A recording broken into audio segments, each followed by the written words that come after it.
Erik ten Hag was not the favoured choice of Man United legends, with Neville, Keane and Ferdinand wanting Pochettino. Erik ten Hag has been confirmed as Manchester United's new boss for next season, but he wasn't the choice of club legends. The Ajax gaffer has signed a deal until 2025 and is tasked with a seemingly impossible rebuild of a fallen giant. But the popular Dutch tactician was not the first choice among various United legends. Despite ten Hag's excellent work at Ajax, the likes of Gary Neville, Roy Keane and Rio Ferdinand had other managers in mind. The likes of Mauricio Pochettino and Julen Lopetegui were also linked with the job. But who exactly were they keen on seeing installed at Old Trafford this summer? Perhaps the most vocal of United's old boys due to his role as a television pundit, Neville threw his weight behind Pochettino from the start. Neville believed the Paris Saint-Germain boss's experience at Tottenham put him in great stead to replace Ralf Rangnick. And with Poch now coaching big-name stars at PSG, while closing in on a first career league title, Neville thought the Argentine was the perfect fit.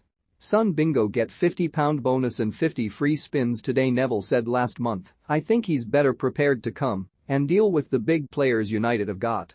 He's more suited to come in and do what I think he wants to do at a club like United with the scrutiny on him. I think Pochettino is best placed, still, because of what he's done at Southampton and Tottenham. He knows the Premier League, there's no shock." Former captain Keane has lamented the lack of fire in United's bellies this season. And he urged the Red Devils to break the bank for Pochettino. However, Keane also felt Atletico Madrid boss Diego Simeone had the right character to shake things up at Old Trafford. Keane declared last month, "If United want Pochettino, then go and get him. I know people will say he's expensive, but it doesn't matter, it's the biggest decision United have to make in donkey's years. Go and get the right man, pay the money, whatever it costs." As for Simeone, Keane added in February, "Maybe Simeone, he's the right kind of character. Simeone, go and get him, he's a big character. He's done great things. He's a great character, a big personality. He doesn't mess around with players. Maybe someone like him coming into the club could work." As one of United's best centre-backs, Ferdinand was eager for fellow ex-defender Pochettino to toughen things up at the back.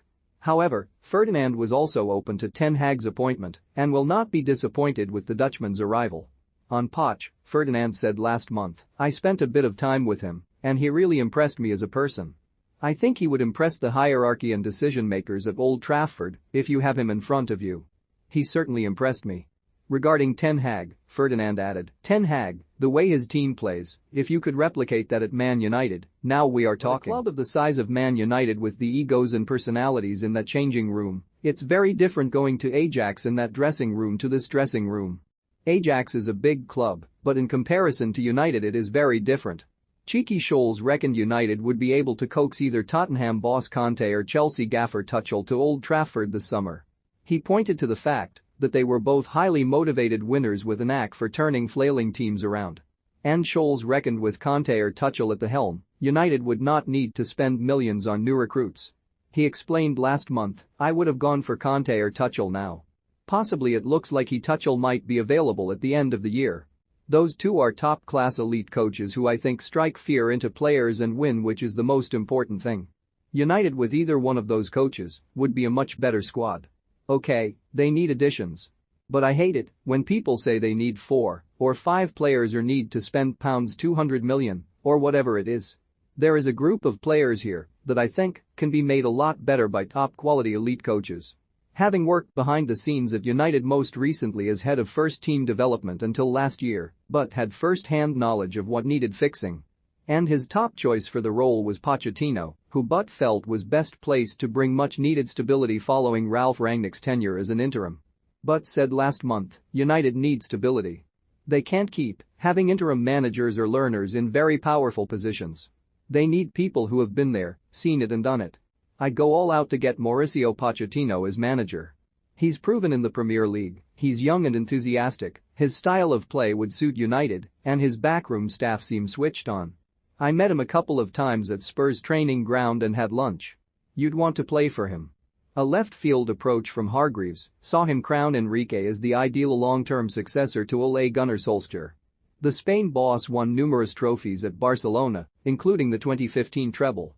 And Hargreaves felt the time was right for United to coax Enrique back into club football. He said in November, "I think one name that's not on there which I'd like to see is Luis Enrique. If you manage a big club like Barcelona and you win the treble there, and then you can go and take a pretty average team to a semi-final.